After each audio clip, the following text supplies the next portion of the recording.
The announcement, the way it's been announced, bizarre. If you could move away from a model where teachers are so intensely Vale. Vale, pues...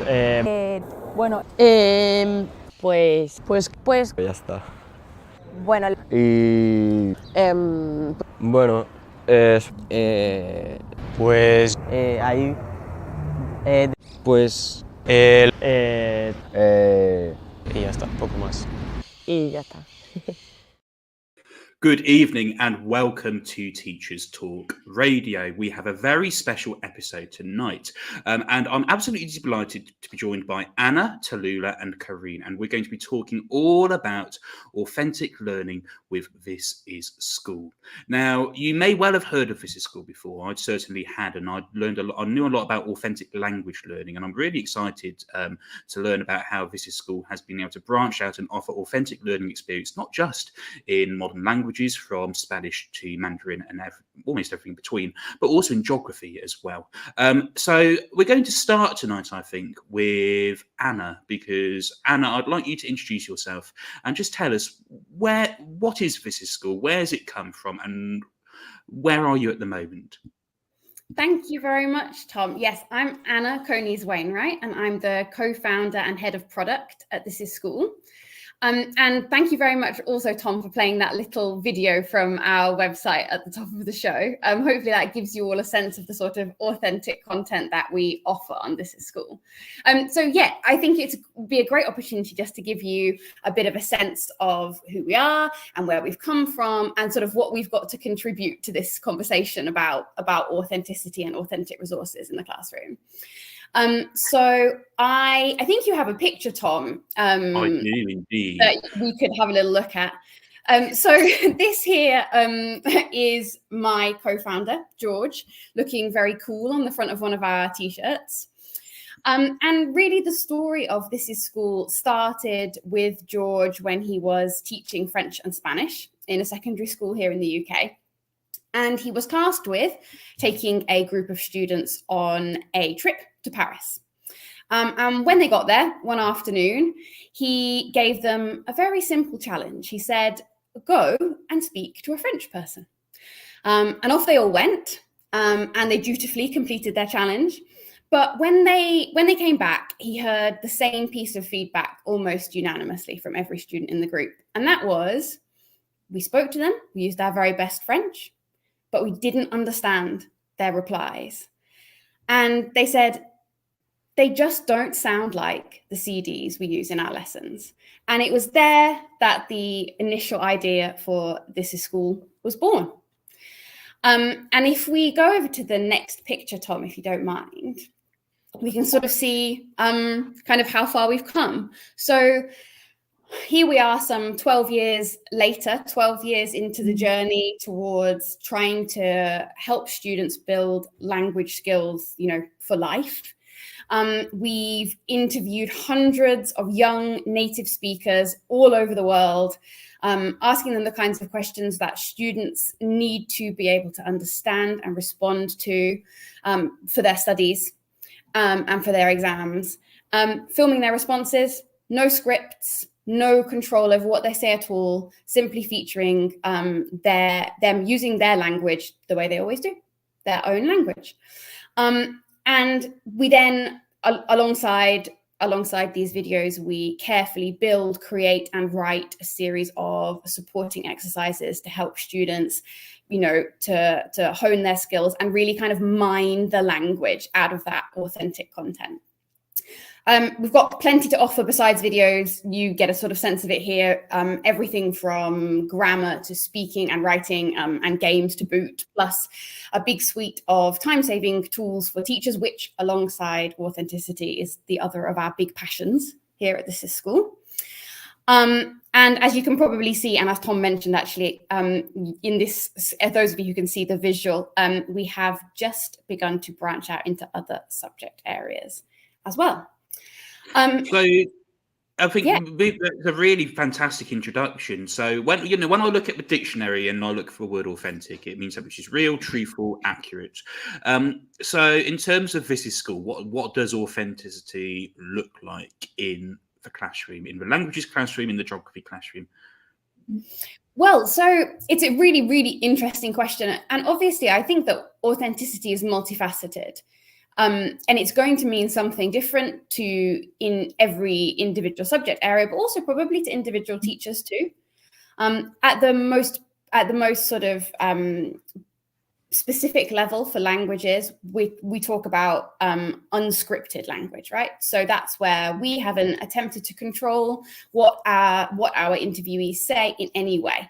We haven't asked them to use certain tenses or certain vocabulary, or to speak slowly, or to speak with a more standardized accent than they normally do. Nothing like that. And that's one part. That's one part of authenticity, but just one part, really. The other thing I think that's important is that in our videos, students are seeing peers, people of the same age as them, and that's part of that authenticity and that realness too. And it's a big part of how we help students to engage more in the classroom. But Karine probably has a take on what authenticity looks like in her classroom too. Yes, definitely. Yes. My next step was to go to Karine, and Karine, I'd love it if you could introduce yourself and talk about sort of from a teacher's perspective, because you're head of modern foreign languages. When we're talking about these authentic resources, where do you look for them? How do you look for them? How do you ensure that the students in your classroom are getting an authentic experience? Thank you, Tom. Thank you, Anna. Thank you, Tallulah. Good evening. So my name is Karine Faust, and I'm the head of modern foreign languages at Charter Academy in Portsmouth. And I've been teaching for a bit more than 20 years now. So what I like about authenticity is, and what I look in authenticity is from anything we can find in a video, for example, online, in a just a book like a novel, or even just in human resources. I mean, for example, myself being French native, I always make sure that I input my own culture in the classroom, in terms of the methodology, in terms of terminology I'm going to use.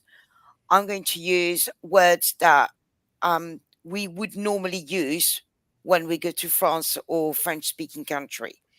And this stems from the fact that when I arrived in England, so 24 years ago, I started speaking my best English, and all of a sudden I found looking at people, and they were thinking, I don't know, they were looking at me like I was some sort of alien, because my English was really posh, when instead of, for example, I said, "Pardon me," or "Sorry, could you repeat?" I just said, "I beg your pardon," which sounded really, really posh.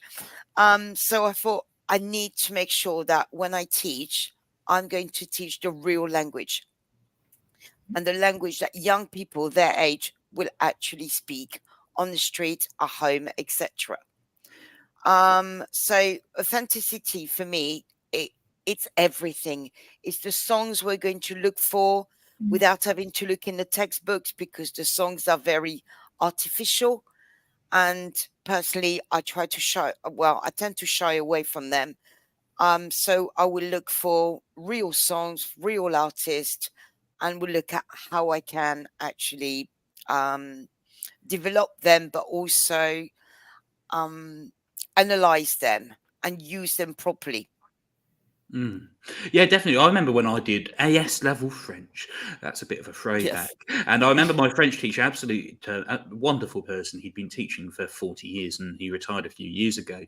And he just said, look, go on the French websites and go and read the football reports in the authentic French. Go and read the news stories. Go and you sort of watch the French television programs, get a stream on that, anything you can, rather than just sort of sticking to, non-authentic examples, which are useful in their own right, but actually to by the time you actually move on to AS and the upper echelons of GCSE, certainly, and obviously with the new GCSEs, but all language learners of all ages, that access to authentic resources is so important. I went on a exchange trip. I'd have been 16 years old, to Montpellier in France, and I stayed with a host family, and I went to some lessons in a French school, and I just remember sitting there at least half the time going, hang on a second, what is going on here? Just because I wasn't used to, some of the language, the speed of some of the language as well, and some of the vocabulary and terminology that's being used. So yeah, it's really important, and this is why what Karine does is so important. To expose children from a young age to authentic language resources is so important, because not only does it prepare them for future study, but it also prepares them for foreign trips, to be able to speak to native speakers as well. Now, Tallulah, we haven't come to you yet, so we'll come to you now. Very good evening. Could you introduce, for those who don't know you, who you are, and talk about what authenticity means to you? Yeah, thanks so much, Tom. So my name's Tallulah Holly, and I'm the founder of Language Unpacked. I've been working with this school. I wrote a blog for the channel and whatnot, and it's been really, really interesting looking at the importance of authenticity in it. I completely agree with the things that, colleagues have said. Anna, you were talking about role modeling, and a lot of what I've done in the past is mentoring kids and the importance of role modeling. I completely agree. I think one of the wonderful things about the This Is School videos is that it's people that they might actually want to talk to. It's people that, they're going to be talking about things they find interesting. They're going to be, talking, they're a similar age and whatnot. So I can see at that age, you're like, I actually want to speak with this person. I actually want to be their friend. And I think that's really important. I was also thinking about, where we are in culture at the moment, when there's so much in terms of fake news and AI generated content, actually the importance of something that is true, that is real. When we're talking about authenticity, I think is really important. We want to feel like there's a human at the other end of it. And so again, having those like real humans who, like we heard in the video, make pauses and go around in circles with their words, like I've done as I'm saying this, that is how we speak. And that is how we should expect to be speaking when we're speaking another language. And those filler words are so crucial. Karine, you spoke about, coming to the UK. I remember going to France as well on my year abroad. And for the first time hearing everyone say en fait in everything. And I was like, what? Like, do people say this all the time? But I suppose it's an equivalent of us saying like, we're constantly, saying like with everything. And so I think it's that. It's the speech that you're using, the speed that you're speaking at, and everything else. And actually having something that feels like it's from a real human being, and not from a computer. It's really interesting, Tallulah, actually, that you mentioned kind of having a realistic model for your own speech, because I think that's something that can be it'd be very daunting for when you're learning a language, to imagine that you have to reach this perfection that's actually totally false. And if we stop and we pause and we reflect a little bit on the way we speak our native language, we would realize instantly that we don't reach anything near sort of perfect fluency, if there even is such a thing. And I find that I really love watching that sort of dawn on language learners. I'm not aiming for to be able to reel off a perfect monologue without a moment to think. That's not what I'm trying to achieve. And I also just want to say that you were quite right, Tallulah, about the having sort of peers who are intriguing because they're real people and because they're of a similar age. And we do hear a lot from schools, that students will say, "Oh, can we watch the video of the boy in the blue hoodie?" Because they come to associate, they learn a bit about the people and they like the things that they've got to say and the way they speak, or even the way that they dress, or where they happen to be being filmed. And I love those sort of aspects, because that's what really ramps up the engagement and the motivation. Yeah, makes a massive. Go on, Tallulah. I was just going to say, I think it's the engagement thing. It's really motivational seeing people that are your own age, that, they're just different because they were born in a different country and that they've, grown up speaking a different language. But for all intents and purposes, they're the same as you. They could be you. And so that role modeling in terms of, increasing the engagement for people when we have such a decline of languages. I'm all about engagement. I do loads of research into it. So, engagement, motivation, I think it is crucial. Go on, Tom. Yes, engagement, motivation, crucial. And Karine, in terms of your classrooms, then what role do authentic resources play in terms of that engagement and motivation? A a very, very big, play. You know, it has a massive space in our teaching. Also because I do have the feeling that I don't just teach a subject. I really teach a life skill, and it's a skill that I want them to have all the way through their life. First of all, because we don't know what they're going to do later on in life, and it could be that they're going to find themselves in another country, like I am at the moment. And you know, having that role model all the time with them, and saying it's okay if you make mistakes, it's okay if you stumble on your words, because we all do. You know, whether whichever language you're going to speak, you're going to stumble upon any words. You know, it doesn't matter. And, you know, it's really a case of you can make errors. Is that ethos really of trying and trying? And it doesn't matter if you don't get it right completely. And I think the having videos and having role model as well, you know, like realistic role models, it's so much better. Like you said, you know, Tallulah, with the world of technology and AI, which at the moment I can't even fathom working with. It's a breath of fresh air to still have real people and real resources to work with. And talking of real people and real resources, let's just remind ourselves about how native speakers speak when they don't have a script to follow. Vale. Vale, pues Bueno, pues, Ya está.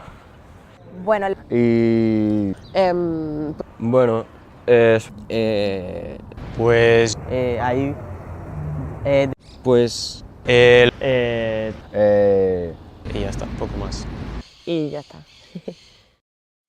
So if I can go back to Anna then, and if I can ask Anna then, when teachers are looking for authenticity in their resources, obviously you have a really strong position in terms of working with teachers looking for those authentic resources. What are the main obstacles that they're facing? It's a really good question, Tom. I think, and I'll be really interested to hear from Karine as well on this, but I think that, of course, in a school setting in the UK, you can, you know, search for the sort of authenticity that you're looking for, but at the end of the day, you still need to deliver the curriculum, and students need to be able to cover the topics that are set out or the topics that they're going to be tested on in their exam.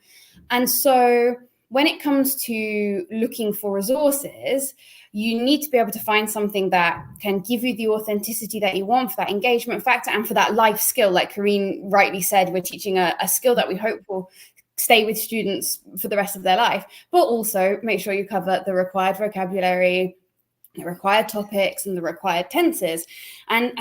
And so that's something, you know, that we've worked really hard on. And it's not always straightforward. If you don't control what people say in order to preserve the authenticity, then you know exactly how well you can hit those points on the curriculum is, you know, it's not necessarily straightforward.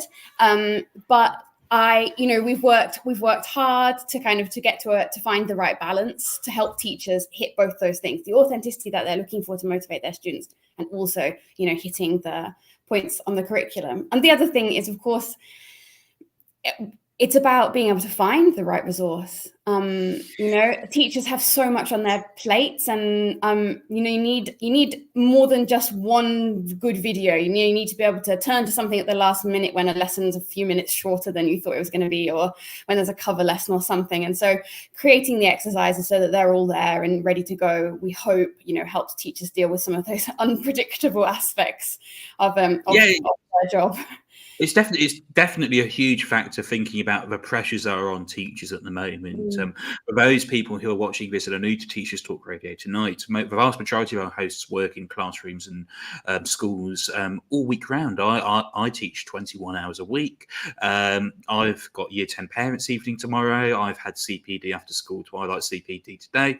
You know, we're hard pressed, and the current climate at the moment in schools is very much of teacher shortages, teacher absences, long-term cover, We know that there's been a lack of engagement and motivation as a result of COVID, and this is, I suppose, where This Is School comes in. Now, Karine, from the chalk face yourself as well, what obstacles do you have when you're looking for authentic resources? So going back onto what Anna was saying, I mean, it's really important that when you find a video, you still need to find the way to exploit it. When you find a song, you need to find the way of exploiting that as well, or a text or anything. We've got to be able to exploit that. And this takes a lot of time. And the fact that we've got a website such as This Is School means that the video is there, but it's also exploited already. So we've got a minimum amount of work in order to have a ready resource. I've used quite a lot of the videos, and looking at all the resources available with this video, having to change maybe sometimes a minimal amount to make sure that I will be able to access everyone in my classroom, depending whether they are SCND, whether they are EAL, whether they are high prioritainer or low prioritainer. It's a hell of a, it's just so much work going on to one resource. So having this readily available, it's so important. So time is a very, very big restriction.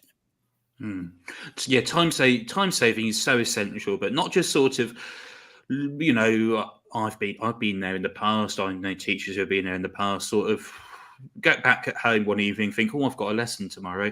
I haven't got much planned. Let's go onto an unnamed website and download something from the internet for free, which chances are it could be good, but it might not be, and it probably won't be, let's face it. To be able to go somewhere which is trusted, which is truly authentic, which is, really, really strong, and that's what Karine's talking about. It's a huge... It removes a huge burden from heads of department and from teachers as well. Tallulah, from your perspective then, main obstacles which are facing those looking for authenticity in their resources. Anything else you'd like to add?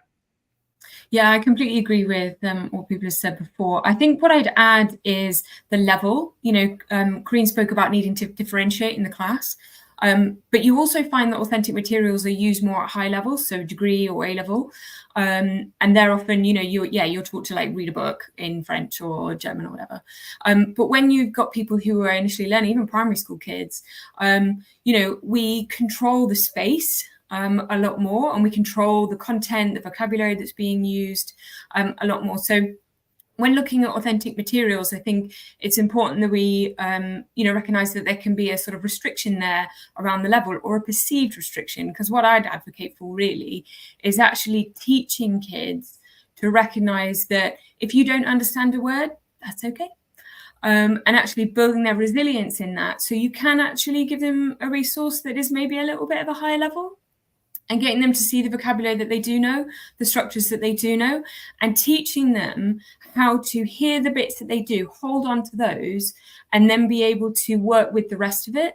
Because when they go to the country, I've been studying French for 13 years before I went to live there for a year. There were still those that I didn't know, but I'd learned to get used to it, and I'd learned to ask, and I'd learned to work out all the other bits of the sentence that I did know. So I think there's a sort of a perception, at least, or a worry around the level. And if we're using authentic materials, how can we do that with lower level learners? But actually, I think, within reason, we can. And it actually becomes a fantastic opportunity to talk to them about what do you do when you don't understand a word or a whole sentence, and how do we, operate in those sorts of circumstances. So yeah, for me, level and being able to pitch it right, and being able to differentiate between different learners is definitely something to think about. I think that's really... Oh, sorry, Tom. Go on, Anna. I just thought it was so interesting what Tallulah was saying about how we help students to kind of bridge the gap between resources where that they're comfortable with, that are maybe very tightly controlled, and then resources that are authentic, and then therefore kind of come with more of an unknown factor, an uncertainty factor. If we don't control what people say in our resources, they could say anything. Could be any piece of vocabulary. They could choose a really, really interesting and unusual adjective, just then drop that in. And I think that that's really, really important. I mean, I learn words in English every day that I didn't know the meaning of. And I do think that it's really part of our responsibility as resource providers, to build in those structures that help students to bridge the gap between the level that they're at and the level that they'd like to aim for, whatever those are. And I think that's really important to sort of have a strong kind of pedagogical approach. We're not simply just a library for people to access. Like Karine said, there's no time. Teachers don't have time to create endless resources, and and that falls on us. And it's something that I think you can't rest on your laurels. You have to be constantly sort of reassessing the assistance that you're providing and the pedagogical approach that we're using in the resources to try to make sure that we can keep adding value and taking things off teachers' plates. Definitely, that's all really, really important. And Karine, does that message chime with you? I suppose that's my question in Yes. terms of sort of feelings about we're as teachers having to constantly update, constantly refine, constantly refresh. Is it useful having resources that are doing that along the way with us? Definitely, it's really, really useful. And also, what I wanted to mention is that these resources are safe. Because, for example, when we want to go and find a realistic resource online, we need to absolutely check the full content of it, because there could be a picture that is not really allowed. We need to think of the safeguarding of our students, our safeguarding as well. And there's a lot of factors to bear in mind when we find a resource. So the fact that we have your resources, and they're safe, and they're safe for the students to watch at home as well. And that's really important, not just in the classroom, but at home, even involved with loads of people around, it doesn't matter. They are still safe to do so. And that's really, really important for us as teachers. Yes, it puts a lot of teachers' minds at ease and a lot of parents' minds at ease as well, especially when Yes. students are doing homework, home learning as well, ensuring that resources are safe. It's a prerequisite, and so very, very important. Looking then at sort of authentic resources and looking at the word that every senior leader likes to wheel out, which is impact. What impact? I'm going to put a little graphic up on the screen for those who are listening back on demand on Spotify, Apple Podcasts, the website, ttradio.org/listen back. We've got a few quotes here about why authenticity matters, which I'm just going to read out. So the first one says, a student showed me a video of her at a ballet masterclass in Verona over the holidays. There were several French ballerinas in the class, and she felt that her French skills from business school were put to good effect. The second one says, we particularly like the fact it is constantly being updated with new and exciting features, and one of its great strengths is the clever way in which real language is exploited as a resource by the use of some very user-friendly and well-designed activities. And the third one says, for me, it's the authentic language that is presented in front of us of all people from around the world. And that's not exhaustive by any means. And we can only fit 3 in the screen. And if we were going to read more out, we'd be here until about 10 o'clock at night. It's currently 8 o'clock.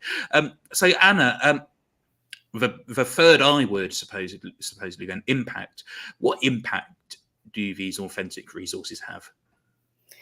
Well, I think I really, really love that first quote that you read out, Tom. The idea that, I think that a student being able to use what they've learned in school to do something that they love outside of school. Isn't that the dream? That's what keeps me getting out of bed in the morning anyway. I think that there's the linguistic impact, which and that's a good example. So being able to have a fruitful communication in another language is so satisfying. Anybody who's a linguist knows the joy that is successfully communicating something in a language that you're learning. And then there's the sort of the cultural impact as well. Without wanting to sound sort of too cheesy, there's the sort of broadening horizons thing. Wherever you are in the world, there's always going to be a sort of geographical barrier to being able to be fully immersed in a language that you're learning, sort of by definition. And I think that providing so many voices for students to hear, and so many sort of settings for them to get a glimpse of, and cultures for them to hear about, we can help it to feel closer, you know, to kind of to do that which teachers work so hard to do against all odds, to try to sort of bring the language and the culture kind of into the classroom. And we can sort of help with that by providing these little sort of snapshots into real life in other parts of the world. Thank you for that. A whole range of impact, and it's those words again which senior leaders love to use: cultural capital, and building cultural capital amongst the students. Kareen's nodding her head for those of you who are listening back to the podcast. She's heard those words used many a time in her settings.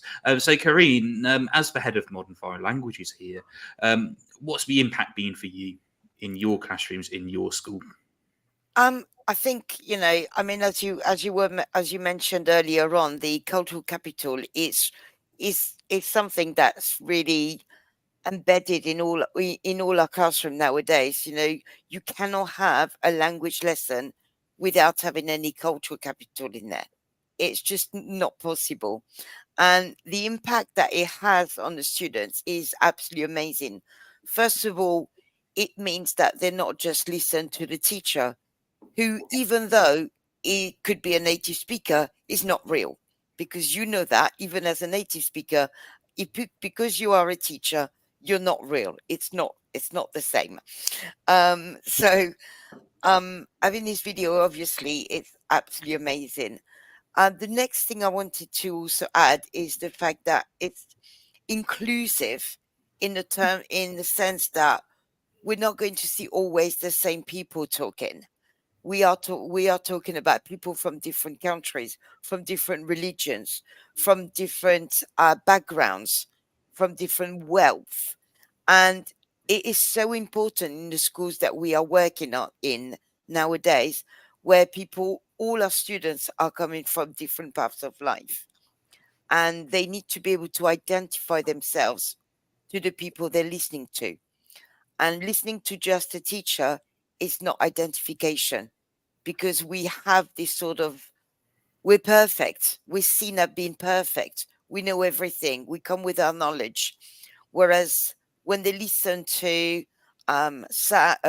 Samuel or anyone, you know, from Mexico, from Paris, or from Brussels, or from Hong Kong, it's completely different. They are real people. They're not teachers, and they're not perfect. And I think that's really the important thing. Yeah, that's the polished, measured, perfect things we might get on listening tests, which I certainly remember in the past. Having this recognition that actually native language speakers are fallible and will use filler words. Agree completely with that. And Tallulah, does what Kareen said chime with you in terms of looking at sort of the impact of authentic resources in the classroom? What's your take on that? Yeah, again, completely agree. I think one of the interesting things is this idea of actually that if materials are inauthentic, then they've been mediated or translated in a way. And so they're being viewed by, in our case, like the Anglosphere, talking, about France or about another country. So I think one of the joys of learning a language is you can start reading their own materials, and you can start understanding that country and those peoples from within and not outside of, looking in. And suddenly when you're using authentic materials, you're allowing those people to speak for themselves. So that inclusivity point that Kareen talked about. I think particularly for cultures that are further from our own, that is very important, where there is a history of colonialism and racism. Being able to allow people to speak for themselves, I think is really crucial. And so, you know, authentic materials stop that element of mediation or translation that can happen, and the power dynamics and everything else that goes with it. So, yeah, for me, that cultural aspect and, you know, allowing people, giving people a voice to speak for themselves and learning more about their culture, their language from within, I think is really crucial. And, you know, I'm a history teacher here. I'm not a language teacher, but it's exactly the same in history as well. When we are tackling these, you know, fairly thorny concepts and parts of our past, like enslavement, colonialism, things like that, we want to make sure that the sources we use, that the evidence that we draw upon in the classroom is authentic and comes directly from those who experience the things that we're talking about. And that is essential to any good history teaching, and it's, you know, it's really important as well in language learning, as we've just heard there. Anna, anything you want to add to what Tallulah just said? Yeah, I think that's really, really important. And I really like your analogy of sort of looking, of sort of being on the inside rather than looking from the outside. And actually something that came to mind when you mentioned allowing people to speak for themselves is one of the things that I really love when I come across it in our videos is when, you know, a teenager just sort of doesn't really have much to say on a particular question. You know, in the textbooks, you know, and the question is, I don't know, what sports do you like? And everyone has a very wholesome answer about the sports that they do. You know, probably 2 sports, one's a team sport, probably one's an individual sport. But I mean, that's not, I personally don't have any sports I'm particularly fond of. And I love it if I come across someone saying, not really interested in that. I'd rather do this. Because it allows, it's about that. It's about recognizing yourself and just recognizing the far broader like range of people and interests that there are out there. And they're not all just about sort of like shoehorning in the vocabulary for sports, but about learning to express oneself, whatever it is that one has to say. And on that theme, I suppose, we're looking at sort of when we don't highlight and use authenticity in the classroom. We've covered this already, I suppose, but in some, really, I'm going to go to Corinne first on this one. If we're not highlighting authenticity, if we're not using authenticity, what are teachers missing out on? What are students missing out on? I think the teacher's missing out on a lot of enjoyment. First of all, as a teacher, I really love teaching about culture, about authenticity. Otherwise, it doesn't make us real people. We might as well just put a robot in front of them and it will do exactly the same. I like the fact that the lessons are lively and yes, they're authentic. You know, they're full of errors and they're full of words that we are looking for and words that we want. Oh, I don't want to make sure. I don't want to say this. I want to say it. I don't know. I can't remember this word. How do you say this? And I said, how can you use your own language in order to say it differently? And I always put my own experience of me going to England or Spain, not having the right amount of language I needed during a certain situation and having to find my own word in my head because I didn't have my textbooks with me and I didn't have a dictionary with me. And you have to find your way around. And that's really, really important. And they need to know that. And in terms of the students, if there's no authenticity, then you're not teaching a language, because a language is something that's alive. And, you know, if there's no authenticity, it's no longer alive. You know, you might as well just teach Latin, you know, because it's not spoken anymore. You know, it's just written. It's not a live language. And, you know, I mean, as much as Latin is very important when teaching a language, it's not the language itself. And I mean, there's so much breadth in authenticity that we can look into.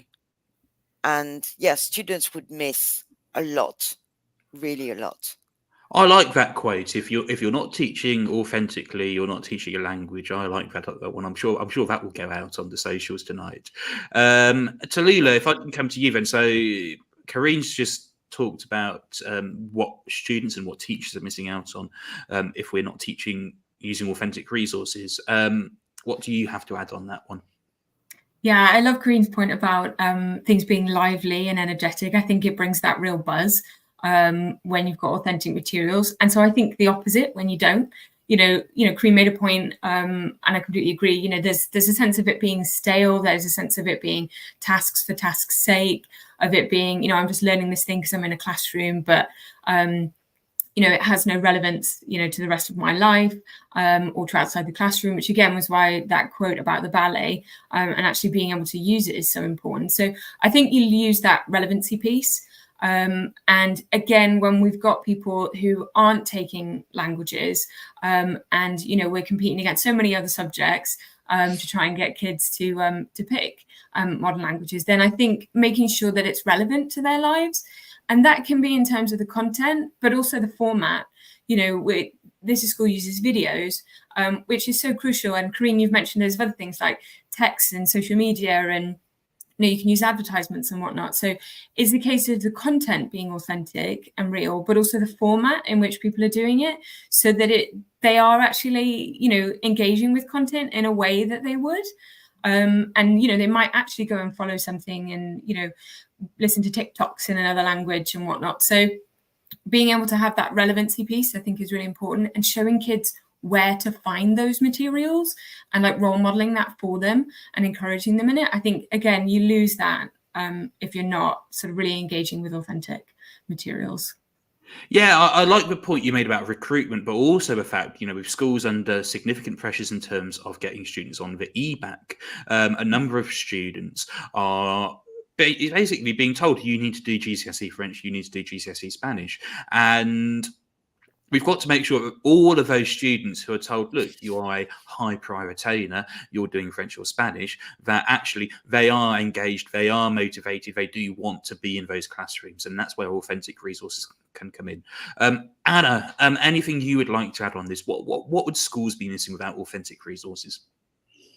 I agree wholly with what Kareen and Tallulah have said. I think that on the topic of sort of like the format, I think that video is so important these days. So much is consumed in video form. Everything through our whole lives. Things for in our professional lives, right down to, like you said, Tallulah, TikToks just for fun, or, even, the news, not just the news as broadcast live on television, but, in shorter form as well. And I think that's really important. That's just, meeting people where they're at and how they like to consume, their information and their learning. And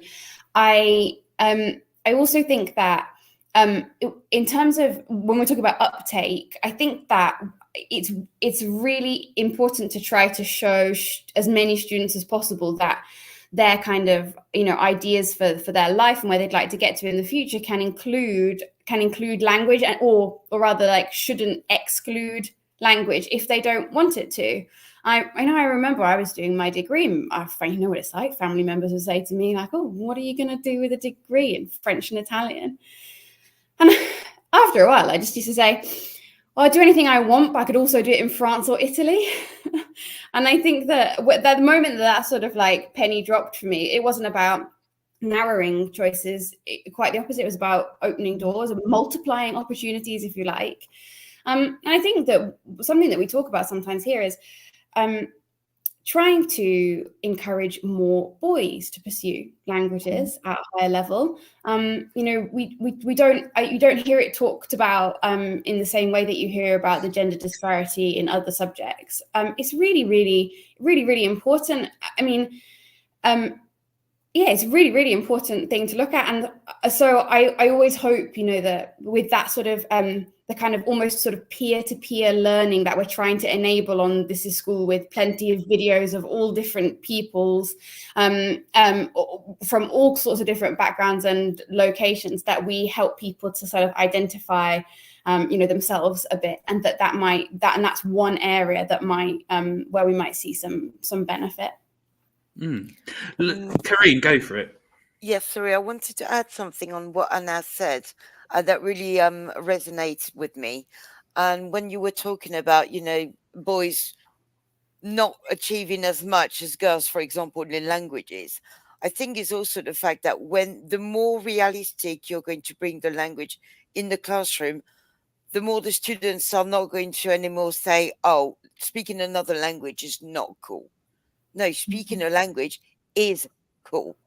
Because, the amount of times I said, think about the amount of people, the amount of more people you're going to be able to meet up in life. Think about the amount of different jobs you're going to be able to go for, whether you're a boy or a girl. Imagine the amount of countries you're going to be able to go and not feeling let down by your language, by your communication skills. Because obviously, yes, we teach French, Spanish, for example, in my school, but we teach more than just this. We teach communication skills, and there's a whole breadth of skills that we teach through language learning. And it's so important for each and every one of them to take with them in life. So definitely, I do agree with this. And talking about new friends and meeting new people, let's hear once again from some people who, when the scripts aren't quite there, don't quite know what to say. Vale. Vale, pues Bueno, pues, Ya está. bueno, Y bueno, es pues ahí, pues el y ya está, poco más. y ya está. If I can go back to Anna then. So looking at Visis School in particular, we've talked a lot about videos, we've talked a lot about things like that. For those who are listening back on the podcast, there are all sorts of things as well that Visis School can help with. We've got on here vocab nutty games, grammar, speaking, writing, points target, teacher resources, and of course assignments. So Anna, I don't know if you just wanted to run us through some of these and how Visis School can help teachers and students. Yeah, absolutely. So we're trying to really make sure that we can help with, all 4 of the key skills. Obviously, our video content is incredibly important for listening practice, and we know that is something that students often struggle with, and that we can, where we sort of can try to help improve engagement and that feeling of success that students have when they start to be able to tackle the language. We also have speaking and writing tools which allow students to either record themselves or write an answer in response to a prompt. And then we provide a whole series of tools to help teachers to give feedback to students on their work in a way that we hope makes it sort of a slightly lighter task for teachers, and allows them to give feedback, leave a voice note to give feedback for students in order to correct pronunciation that students can revisit later, and to help with those sorts of like asynchronous and independent learning elements.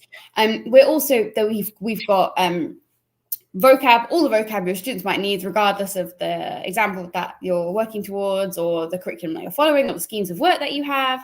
And we also have a really, really comprehensive grammar section with some kind of pretty wacky grammar explainer videos that are very popular. And we sort of worked really hard to inject them with as much sort of kind of our quirky personality as possible. On the grammar front, I'm a bit of a grammar geek, I suppose. But I've always wanted to try to produce something that will allow students to work on grammar at least a little bit independently. I think that probably in the past, there's been a sense that, the teacher must always teach all grammar at the front of the classroom. And that's, hard work. It's hard work.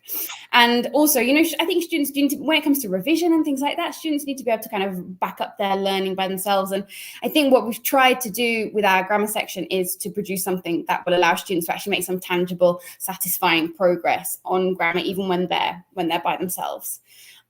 And yeah, so that's something that we continue to, we can continue to push ahead with. And we keep bringing our kind of slightly bonkers grammar videos, more and more of them every week.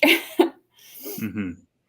Adriana has just tweeted us and said, how can I get a link to these resources? So we've got our little banner at the bottom for those listening live on Twitter, on YouTube, Twitter, YouTube, LinkedIn, Facebook. But for those who are listening back as a podcast and can't see our little ticker at the bottom, Anna, can you tell Adriana and anybody else listening tonight about how you can get onto Visit School and the options and the opportunities available to teachers like Adriana?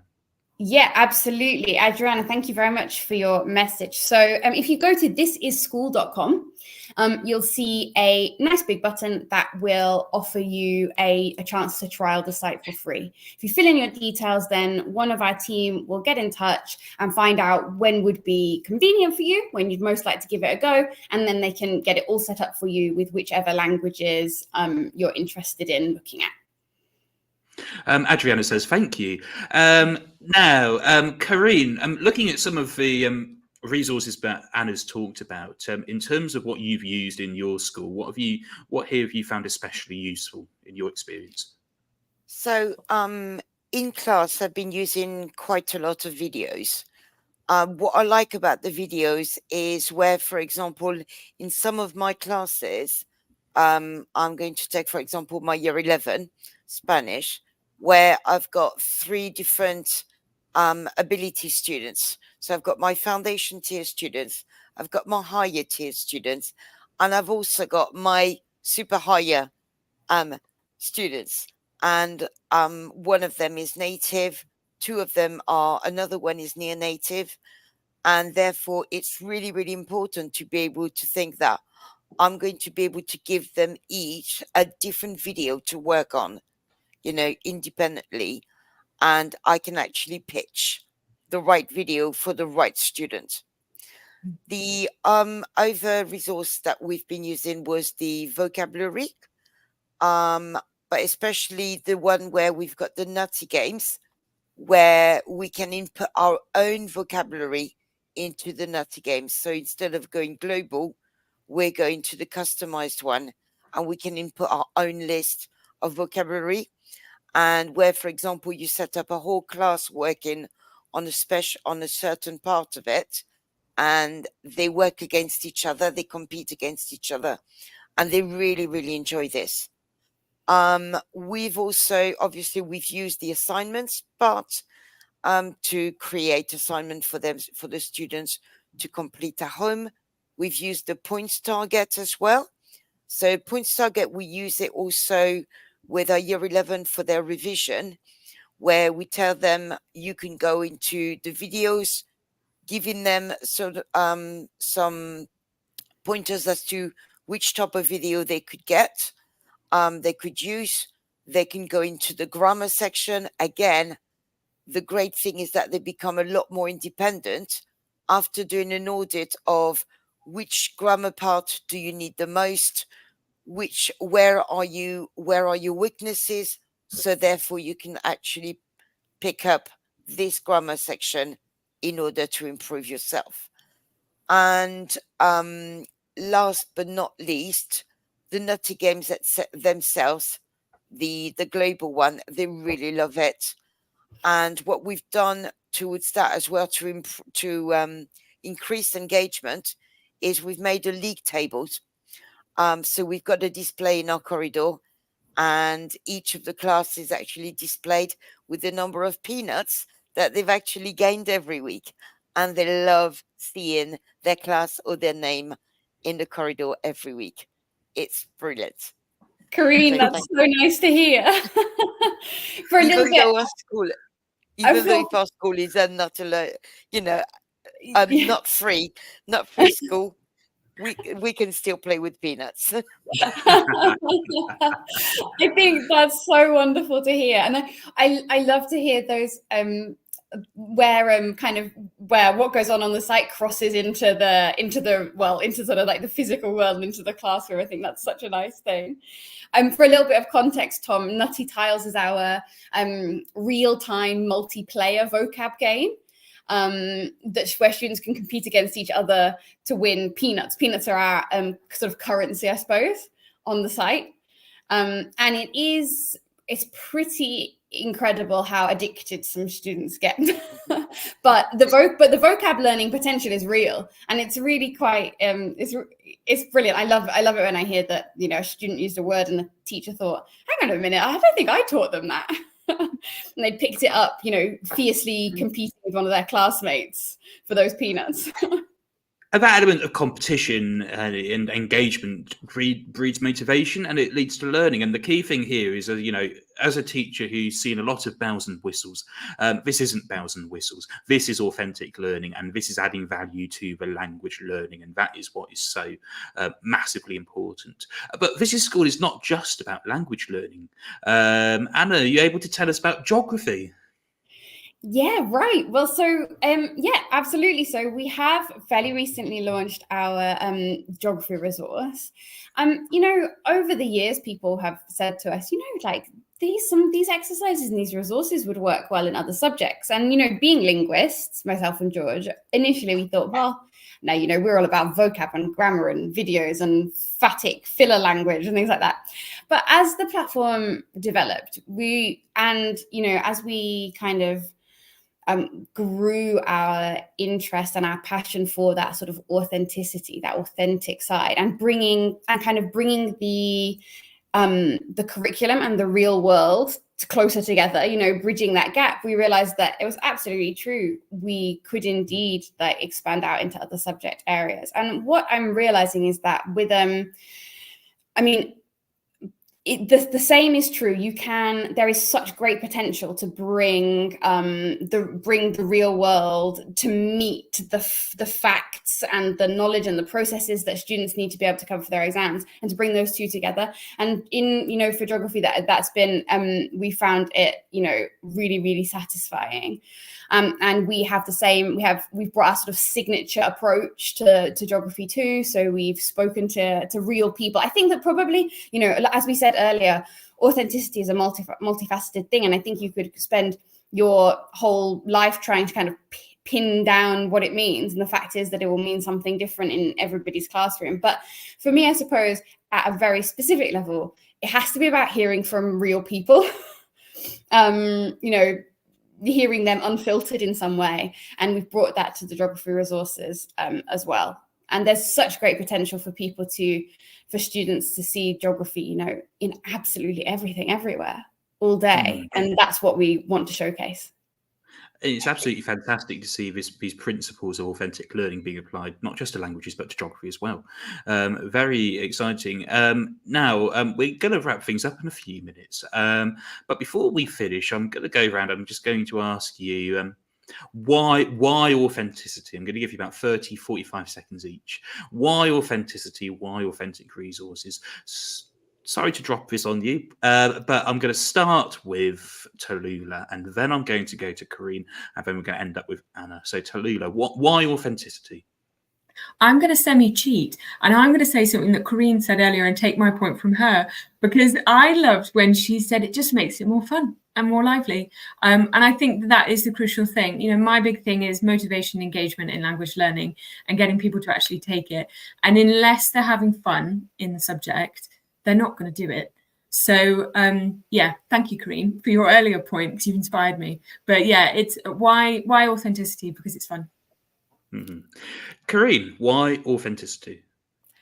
Well, I'm not going to repeat what Tallulah said, considering it was my words from earlier on. Thank you, Tallulah. But thank you very much for picking up my words. I feel flattered. I would say authenticity because I'm teaching a life skill, and I'm not just teaching a subject. It's just so important. I live off my languages. I live off my communication skills. And I would like every single one of my students to be able to say the same, regardless of whichever language they're speaking. Mm. and whoever they're talking to. Nice Sorry. and succinct. Thank you. And finally, Anna, why authenticity? What a big question. I think because the world is an endlessly interesting and varied and fascinating place, and therefore it offers so much. There are so many authentic resources. There's so much authenticity to use, to enjoy, and to exploit. Why do something inauthentic? Why use something contrived when there's so much richness out there to be accessed? Fantastic answers all around, and that, it comes to the end now, and it's been an absolutely fantastic. Karine, are you going to say something? I just wanted to add a little Of course something. you can, of course. Sorry. In a world, also in a stage where in life at the moment, our teenagers live with technology, our teenagers live in their own little world. Being able to teach a language and the culture around it means that, yes, they can travel physically, but when they cannot, they can actually do it virtually. And I think authenticity really brings that. So thank you. What a note to end on. We've had an hour, and it's been a fantastic hour, and I'd love to talk more, and I'm sure we may be able to at some point as well. So big thank you to Anna, to Karine, and to Tallulah for joining us this evening to talk about This Is School. If you want to check out the resources at This Is School, then do go to the website thisisschool.com and drop the team a message there, and they'll be absolutely delighted to hear from you. You can listen back to this show on the Teachers Talk Radio website, ttradio.org/listen back, on Spotify, Apple Podcasts, pretty much every podcast provider out there, including on the Teachers Talk Radio Podbean website. So it's been absolutely fantastic to speak to our guests, and I'll see you very, very soon. Full of outstanding and world-class vision and world-class this. I'm a real leadership geek, honestly. I've spent my whole career reading books and chatting to people. I just find the whole thing and the announcement, the way it's been announced, bizarre. If you could move away from a model where teachers are so intensely focused